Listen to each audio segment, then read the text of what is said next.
Masjid Jin, masjid bersejarah di kota Mekah.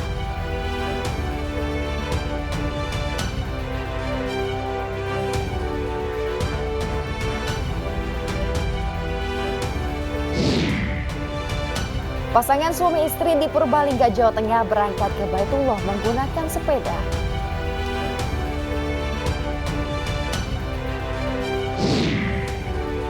Pemerintah Provinsi DKI Jakarta berencana menerapkan pembagian jam masuk kantor untuk mengurai kemacetan.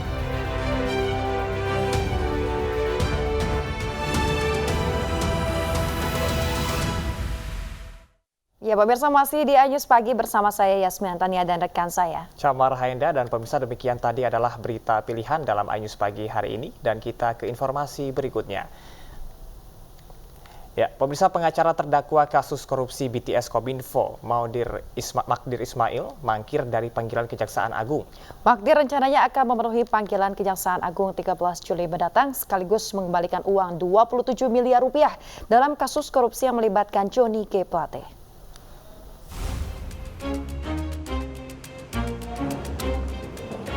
Magdir Ismail, pengacara terdakwa kasus korupsi BTS Kominfo, Irwan Hermawan segera dipanggil oleh Kejaksaan Agung. Hal ini menyusul pernyataan Magdir mengenai pihak swasta yang mengembalikan uang senilai 27 miliar rupiah dalam kasus korupsi BTS 4G Bakti Kominfo. Semula Kejagung menjadwalkan pemeriksaan terhadap Magdir pada hari ini, Senin 10 Juli 2023. Namun Magdir meminta pemeriksaan ditunda dengan alasan harus menghadiri sidang putusan pra-peradilan di PN Jakarta Selatan. Rencananya Magdir akan memenuhi panggilan Kejagung pada hari Kamis 13 Juli 2023, sekaligus mengembalikan uang senilai 27 miliar rupiah secara tunai. Pak Magdir, soal pemanggilan hari Kamis, Pak, persiapan seperti apa? Apakah akan membawa 27 miliar itu ke Kejaksaan Agung, Pak? Iya, kita lihat Kamis deh, ya. Jangan berandai-andai hari ini. Gimana? Saya akan berusaha untuk datang pagi. Bang, ya. apa mau transfer langsung? Mereka nggak mau terima, saya mau transfer. Oh, gitu. Jadi bawa tunai semua? Insya Allah. Sebelumnya Magdir mengklaim ada seseorang yang mengembalikan uang senilai 27 miliar rupiah kepada kliennya, Irwan Hermawan. Magdir menyinggung terkait orang yang menjanjikan penghentian perkara kasus korupsi BTS Kominfo, namun ia enggan menyebutkan siapa yang mengembalikan uang tersebut. Dari Jakarta, Irfan Hardiansah, Sutrisno, iNews melaporkan. Pemirsa, sidang lanjutan Gubernur Papua nonaktif Lukas NMB kembali dilanjutkan. Pihak kuasa hukum mengajukan keberatan karena hanya memiliki waktu konsultasi 2 jam saja.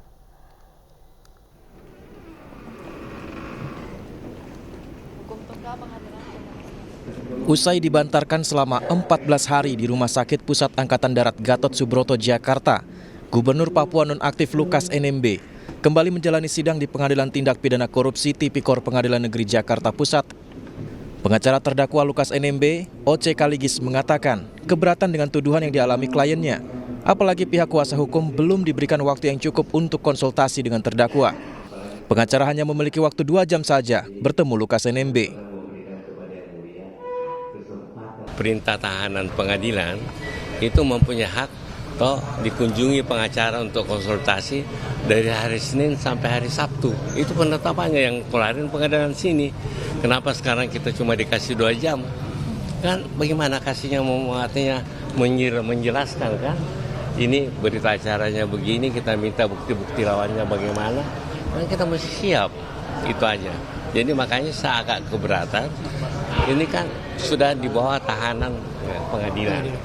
Pengadilan yang mesti memberikan wewenang. Nah, bukan saya mengada-ada. Makanya saya kasih penetapan pengadilan yang mengatakan bunyinya bisa dikunjungi Senin sampai hari Sabtu. Dengan pertimbangan kesehatan, agenda pemeriksaan saksi dalam perkara korupsi mantan Gubernur Papua itu dilanjutkan pekan depan pada Senin 17 Juli 2023 dan Kamis 20 Juli 2023. Jaksa penuntut umum menyatakan dalam BAP akan ada 44 saksi. Tim Liputan iNews melaporkan. Pemirsa, Hakim Tunggal Pengadilan Jakarta Selatan menolak gugatan pra-peradilan Sekretaris Mahkamah Agung nonaktif Hasbi Hasan terhadap Komisi Pemberantasan Korupsi. Penyidikan kasus dugaan suap dengan tersangka Hasbi pun dinyatakan sah dan sesuai dengan mekanisme hukum yang berlaku.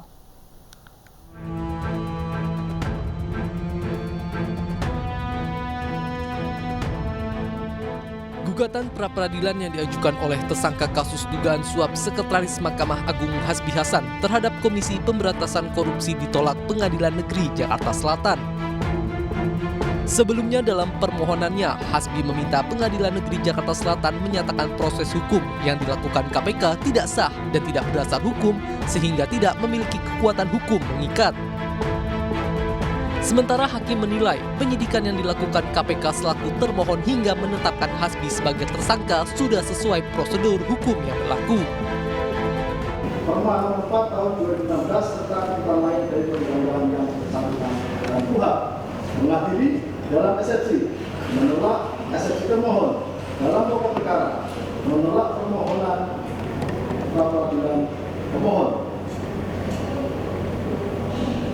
membebani pemohon bayar biaya perkara mikir. Sebelumnya Hasbi Hasan dijerat sebagai tersangka bersama Komisaris Independen Wika Berton dan Andri Yudianto dalam kasus penerimaan suap senilai miliaran rupiah dengan dugaan pengurusan perkara di Mahkamah Agung. Kasus ini merupakan pengembangan dari perkara dugaan suap yang sebelumnya menyeret dua hakim agung nonaktif yakni Sudrajat Dimyati serta Gazalba Saleh. Dari Jakarta, Irfan Hardiansyah, Sutrisno, iNews melaporkan.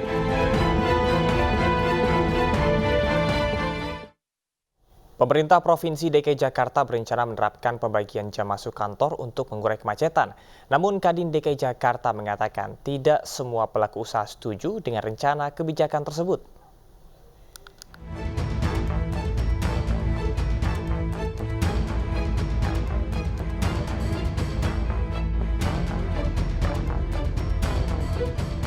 Masalah kemacetan di Jakarta belum juga bisa terselesaikan. Sejumlah kebijakan pun telah diterapkan.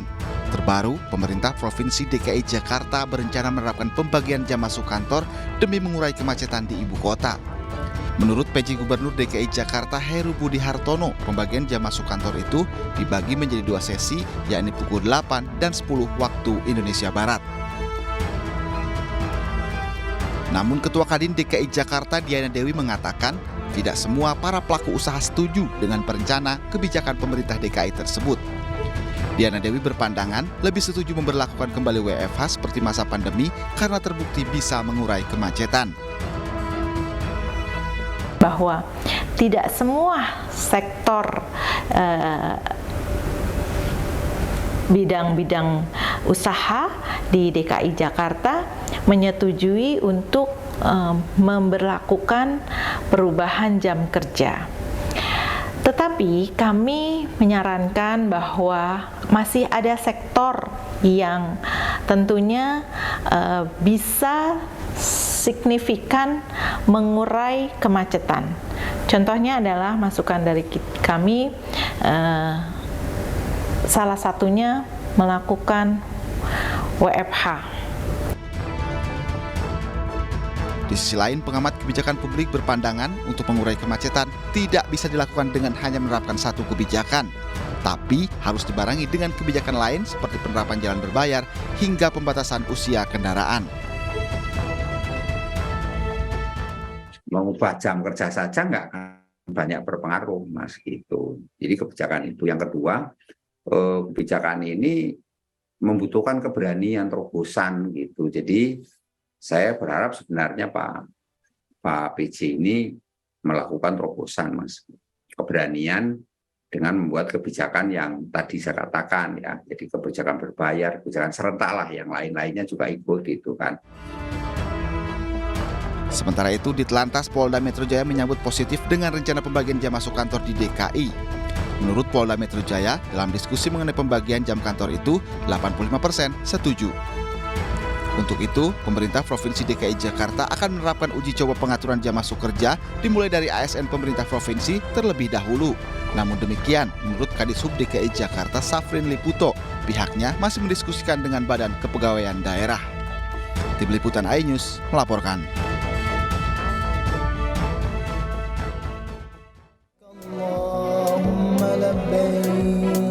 لبيك لا شريك لك لبيك.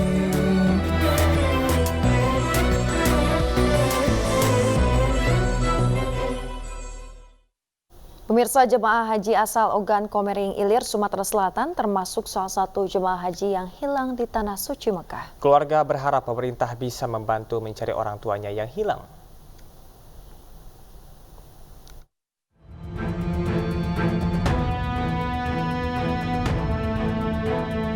Salah satu jemaah haji asal Ogan Komering Ilir, Sumatera Selatan dinyatakan hilang di Tanah Suci Mekah saat menunaikan ibadah haji. Pria yang sudah berumur 85 tahun ini hilang usai melaksanakan wukuf di Arafah dan terpisah dari rombongan. Hingga saat ini, pemerintah dan petugas haji terus melakukan pencarian. Keluarga korban sangat kaget setelah mendapat kabar jika orang tuanya hilang di Tanah Suci. Sebelumnya, korban sudah lama sekali menunggu antrean haji sejak 2014 silam. Kami merasa istilahnya terkejut lah hilangnya, nengok bapak ngapa dia baca hilang tak kata kesan itu, dicari beberapa hari tak ketemu-temu. Jadi sampai sekarang ini belum ketemu. Keluarga korban berharap pemerintah bisa membantu mencari orang tuanya yang hilang hingga bisa ditemukan dalam keadaan sehat. Dari Ogan Komering Ilir, Sumatera Selatan, Fitriadi, iNews melaporkan. Pemirsa, pergi ke Tanah Suci untuk berhaji tak lengkap jika tidak membeli buah tangan untuk keluarga di tanah air. Pasar grosir Kakiyah menjadi salah satu lokasi yang diburu oleh para jemaah haji dari berbagai negara.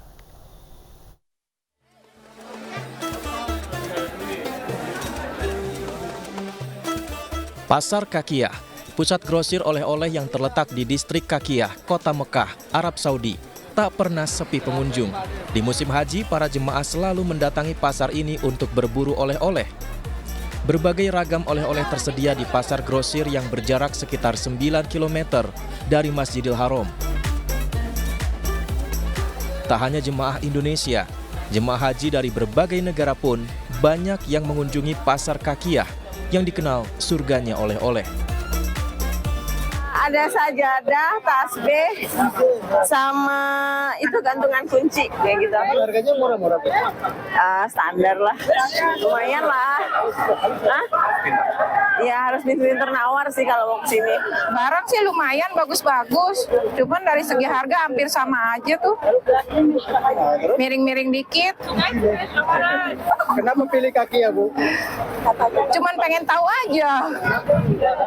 Katanya murah-murah gitu, jadi pengen tahu aja kayak gimana. Katanya kan kayak Tanah Abangnya Indonesia gitu. Untuk dapat menuju ke pasar ini, para jemaah bisa menggunakan jasa taksi dengan biaya sewa sekitar 30 rial atau dengan menggunakan bus kota Mekah yang dibanderol hanya 5 rial. Dari Mekah, Arab Saudi, Ahmad Tasori, iNews melaporkan. Pemirsa, salah satu masjid bersejarah yang berada di kota Mekah adalah Masjid Jin. Ya, masjid ini memiliki kisah bertemunya Nabi Muhammad SAW dengan rombongan jin yang akan berbaiat kepadanya.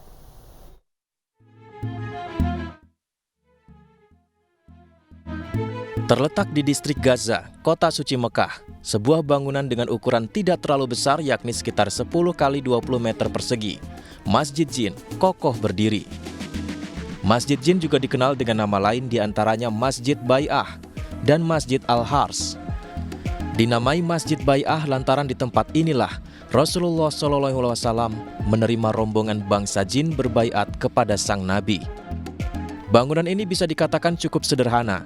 Hanya ada satu menara yang menjulang ke atas dan terdiri dari 2 lantai. Lantai 1 digunakan untuk area sholat jemaah laki-laki dan lantai kedua dijadikan tempat sholat jemaah perempuan. Secara interior, kaligrafi surat Al-Jin dari ayat 1-9 menjadi hiasan dan pemandangan yang unik di langit-langit atap masjid, tepatnya di kubah bagian dalam masjid tersebut. Bangunan yang sudah ada sejak ribuan tahun silam ini menjadi saksi bisu pertemuan Nabi terakhir dengan sekelompok bangsa jin. Lokasinya bisa ditempuh dengan berjalan kaki sekitar 1 km dari pintu keluar Masjidil Haram, kiblat umat muslim dari penjuru dunia. Dari Mekah, Arab Saudi, Ahmad Tasori, iNews melaporkan. Pemirsa, bisa berangkat haji tentunya menjadi impian bagi setiap umat muslim. Namun daftar tunggu yang lama dan biaya yang tinggi membuat pasangan suami istri di Purbalingga, Jawa Tengah berangkat ke Baitullah menggunakan sepeda.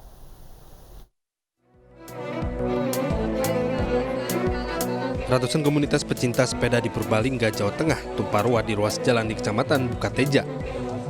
Mereka ikut gembira mengantarkan Arif Mulyono dan Nur Laili, pasangan suami istri, untuk berangkat haji. Pak Sutri yang sehari-hari berjualan martabak ini berangkat haji tidak menggunakan pesawat, namun memilih menggunakan sepeda.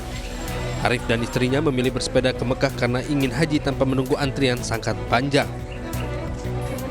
Segala kebutuhan yang diperlukan sudah dipersiapkan, mulai dari sepeda, paspor, obat-obatan, hingga tenda dan kompor portable. Alasannya kenapa? Karena kalau ke Merak terlalu lama apa gimana? Antrinya? Dan termasuk juga mungkin terlalu ini ya, kalau ini terlalu biayanya terlalu tinggi, terus antrinya juga lama gitu ya Bu ya? Iya. Oh ya, harapannya apa? Arif merancang perjalanannya sejauh 8.000 km melewati Singapura, Thailand, Myanmar, Uni Emirat Arab, hingga ke Mekah. Perjalanannya akan ditempuh selama 8 bulan dan tiba di Mekah sebelum musim ibadah haji. Dari Purbalingga, Jawa Tengah, Catur Edi Purwanto, iNews melaporkan. لبيك اللهم لبيك لبيك لا شريك لك لبيك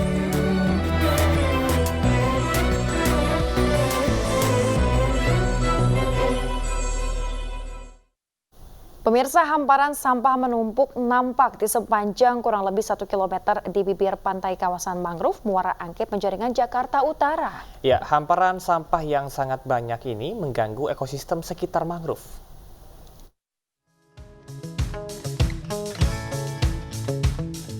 Pemirsa, yang Anda lihat ini nih, bukanlah hamparan pasir halus yang ada di bibir pantai. Bukan pula warna-warni terumbu karang yang indah.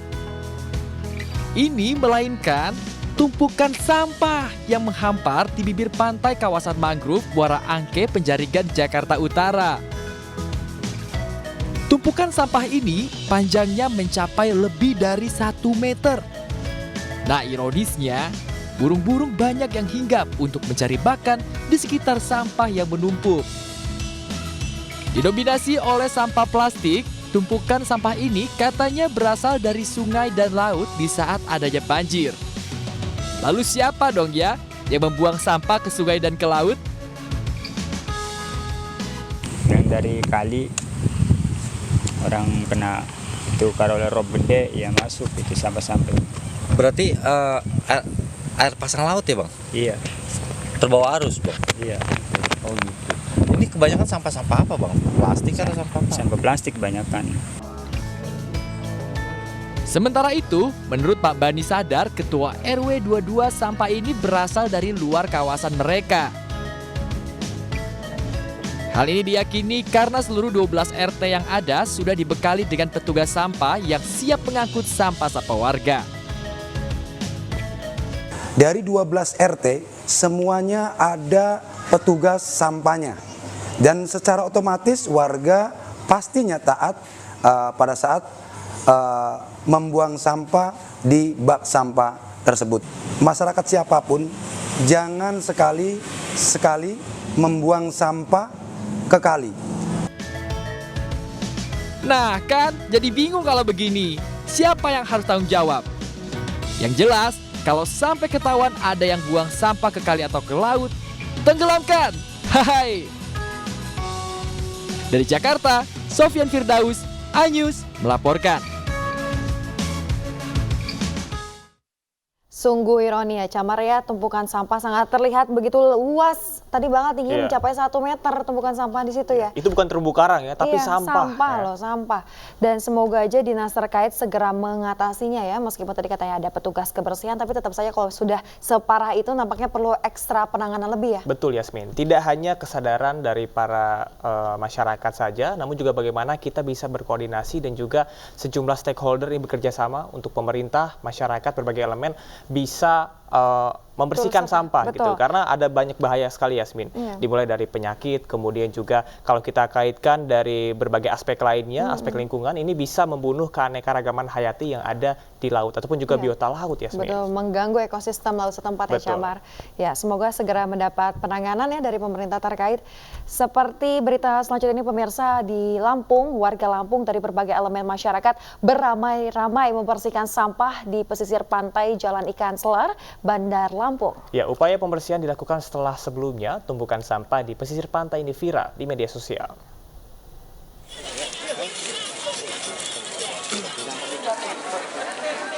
Ribuan orang terdiri dari masyarakat hingga Forkopimda membersihkan pesisir pantai Teluk Lampung yang berada di Kelurahan Sukaraja, Bandar Lampung. Pembersihan dilakukan sejak pukul 7 pagi tadi. Wali Kota Bandar Lampung, Eva Duyana, yang ikut dalam kegiatan ini mengungkapkan bahwa sampah yang menumpuk ini akibat terbawa ombak. Pemerintah Kota Bandar Lampung pun mengaku sudah berupaya membersihkan pesisir pantai lainnya secara rutin. Dan sekarang bukan kita menyalahkan siapa-siapa, tapi ini tugas kita semuanya. Dan bukan berarti kita tinggal diam, tapi semuanya yang semua mempunyai pesisir pantai sudah bekerja dengan baik, dan juga provinsi, pusat juga bekerja dengan baik. Cuman sekarang kan kita pikirkan penyelesaiannya ini seperti apa. Kegiatan bersih-bersih ini diprakarsai oleh penggiat sosial Pandawara Group. Mereka mengumpulkan seluruh elemen masyarakat Lampung untuk senantiasa menjaga kebersihan lingkungan. Sebetulnya dan hakikatnya masalah lingkungan itu tanggung jawab semua manusia yang masih di bumi. Selama kita masih di bumi, yaitu masalah lingkungan itu tanggung jawab kita. Jadi berhenti dan stop untuk saling menyalahkan, karena itu bukan solusi. Sebelumnya, viral di media sosial, pesisir pantai Teluk Lampung penuh dengan tumpukan sampah. Masyarakat pun diajak untuk bersama-sama membersihkan sampah di sana. Dari Bandar Lampung, Ruslan, iNews melaporkan. Pemirsa, berenang di kolam renang hotel mungkin sudah biasa ya. Lalu bagaimana rasanya jika kita berenang di tengah hutan pinus? Ya, Yasmin dan juga pemirsa, seperti yang ada di wisata Klurek Desa Kembang Belor, Kabupaten Mojokerto. Dan tentunya informasi ini sekaligus menutup perjumpaan kita di iNews pagi hari ini. Mewakili kerabat kerja yang bertugas, saya Camar Heda, juga Yasmin Atania pamit undur diri. Dan Yasmin, tentunya tayangan ini bisa disaksikan di mana, Yasmin? Ya, jangan lupa pemirsa untuk menyaksikan KB di YouTube @official iNews, dan jangan lupa juga untuk subscribe. Selamat pagi pemirsa dan sampai jumpa.